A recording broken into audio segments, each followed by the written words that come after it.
ഒരവസ്ഥയാണ് ഇപ്പോൾ കർഷകർക്ക് പൊതുവെയുള്ളത്. ഇതിൽ നമുക്ക് ശക്തമായ പ്രക്ഷോഭം നമുക്ക് നടത്തും. മറ്റൊന്നിനു വേണ്ടിയല്ല, ജീവിക്കാനുള്ള അവകാശം ഞങ്ങൾക്കുണ്ട്. ആ അവകാശം ഞങ്ങൾക്ക് ലഭിച്ചേ മതിയാവും. മൃഗങ്ങൾക്ക് ജീവിക്കണം, അത് ഞങ്ങൾക്ക് മനസ്സിലാക്കാൻ സാധിക്കും. ഞങ്ങൾക്ക് ജീവിക്കാനുള്ള അവകാശമില്ലേ? ഓരോ കർഷകൻ്റെയും നിലവിളിയാണ്. അത് ഫോറസ്റ്റ് ഉദ്യോഗസ്ഥർ മുഖവിലക്കെടുക്കണം, സർക്കാർ മുഖവിലക്കെടുക്കണം. നിയമങ്ങൾ മാറ്റുകയും ഈ നാട്ടിലെ ജനങ്ങളോട് ഒരു വാക്ക് പോലും ചോദിക്കാതെ ഈ സ്ഥലങ്ങളെല്ലാം ആർക്കെല്ലാമോ എഴുതി കൊടുത്ത് ഈ വന്യജീവികളുടെ സങ്കേതമാക്കി മാറ്റിയത്, അതൊക്കെ എന്ത് നീതിയാണെന്നുള്ളത് ഞങ്ങൾക്ക് മനസ്സിലാകുന്നില്ല. ഏതായാലും ഈ വന്യജീവി ആക്രമണങ്ങൾ ഇതിനു മുമ്പ് കുറേ വർഷങ്ങൾക്ക് മുമ്പ് ഉണ്ടായിരുന്നില്ല. വലിയ കാടായിരുന്ന അവസരത്തിൽ പോലും ഇവിടെ കർഷകരും അതുപോലെ മറ്റ് ആദിവാസി വിഭാഗങ്ങളെല്ലാം ജീവിച്ചിരുന്നു. ഇതുപോലുള്ള യാതൊരു തരത്തിലുള്ള ഉപദ്രവങ്ങളും ഉണ്ടായിട്ടില്ല. പിന്നെ എന്തുകൊണ്ടാണ് ഇപ്പോൾ ഇങ്ങനെ ഉണ്ടാകുന്നത്? അതിൻ്റെ കാരണം മറ്റൊന്നുമല്ല, ആ കാലഘട്ടത്തിൽ മൃഗങ്ങളെ ഓടിക്കാൻ സൗകര്യമുണ്ടായിരുന്നു. അതുപോലെ തന്നെ ആവശ്യമെന്ന് കണ്ടാൽ വെടിവെച്ച് കൊല്ലാനുള്ള അനുവാദമുണ്ടായിരുന്നു. അതുകൊണ്ടൊക്കെയാണ് ഇന്നിപ്പോൾ നാട്ടിലേക്ക് ഇറങ്ങുന്ന ജീവികൾക്കറിയാം അവരെ ആരും ഒന്നും ചെയ്യാനുള്ള ധൈര്യം കാണിക്കുകയില്ല. കാരണം അവർക്ക് വേണ്ടി നിൽക്കുന്ന സർക്കാരുകൾ ഇവിടെയുണ്ട്. അതേ സമയത്ത് എല്ലാവരും, ഭരണത്തിലിരിക്കുന്നവരും വരാനിരിക്കുന്നവരും ഒക്കെ ഓർക്കേണ്ട ഒരു കാര്യം, തിരഞ്ഞെടുക്കപ്പെടുന്നത് ജനങ്ങളുടെ പ്രതിനിധികളാണ്. ജനങ്ങളാണ് അവരെ തിരഞ്ഞെടുക്കുന്നത്.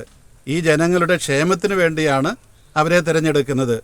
മൃഗങ്ങളുടെ ക്ഷേമം മാത്രമല്ല. ഞങ്ങളാരും മൃഗങ്ങൾക്കെതിരല്ല. യഥാർത്ഥത്തിൽ ഇവിടെയുള്ള കർഷകരും ഈ ഭൂമിയിൽ താമസിക്കുന്നവരുമാണ് ഈ മൃഗങ്ങളെ സംരക്ഷിച്ചിരുന്നവർ.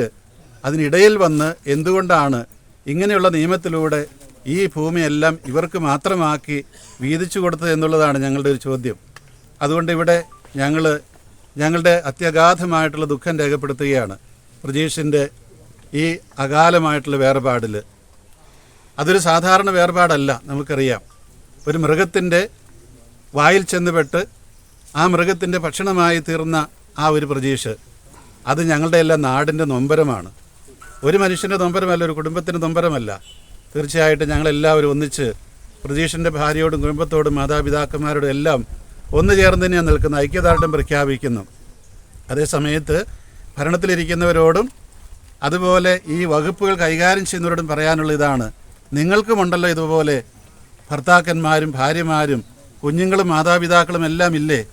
എന്തുകൊണ്ട് നിങ്ങൾ ഇങ്ങനെ ഒരു കണ്ണിൽ ചോരയില്ലാത്ത രീതിയിൽ പെരുമാറുന്നു? അധികാരികളുടെ ഭാഗത്തു നിന്ന് പല അവസരത്തിലും ഇതിന് ശാശ്വത പരിഹാരം ഉണ്ടാക്കുമെന്ന് വാഗ്ദാനം ചെയ്തുവെന്ന് വരികിലും ഫലപ്രദമായ ഒരു നടപടികളും ഇതുവരെയും ഉണ്ടായിട്ടില്ല. അതിൽ ഞങ്ങൾക്കുള്ള ഖേദം ഇവിടെ പ്രകടിപ്പിക്കുകയാണ്. ഇതുപോലെയുള്ള മൃഗങ്ങളുടെ ആക്രമണം വയനാട്ടിൽ എന്നേക്കും ഇല്ലാതെയാക്കുവാനായിട്ടുള്ള നടപടി ഉണ്ടാകണമെന്ന് അധികാരികളോട് പ്രത്യേകമായിട്ട് അപേക്ഷിക്കുകയാണ്. മനുഷ്യന് ജീവിക്കുവാനും സഞ്ചാര സ്വാതന്ത്ര്യം ഉറപ്പാക്കുവാനും യാതൊരു പരിഷ്കൃത സമൂഹവും പ്രത്യേകം ശ്രദ്ധിക്കുന്നതാണ്.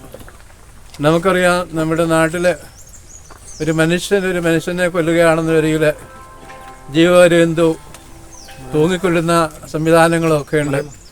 കടുവ പിടിച്ചാൽ കടുവായ്ക്ക് പ്രത്യേകമായ സംരക്ഷണവും അതിന് കൂടുതൽ പിടിക്കുവാനായിട്ടുള്ള അവസരമൊക്കെ ഉണ്ടാക്കിക്കൊടുക്കുന്നത് ഒരു പരിഷ്കൃത സമൂഹത്തെ സംബന്ധിച്ച് വളരെയേറെ ദുഃഖകരമായ അനുഭവമാണ്. ഇതിലെ ശക്തമായ പ്രതിഷേധം ഞങ്ങൾ എല്ലാവരും അറിയിക്കുന്നു.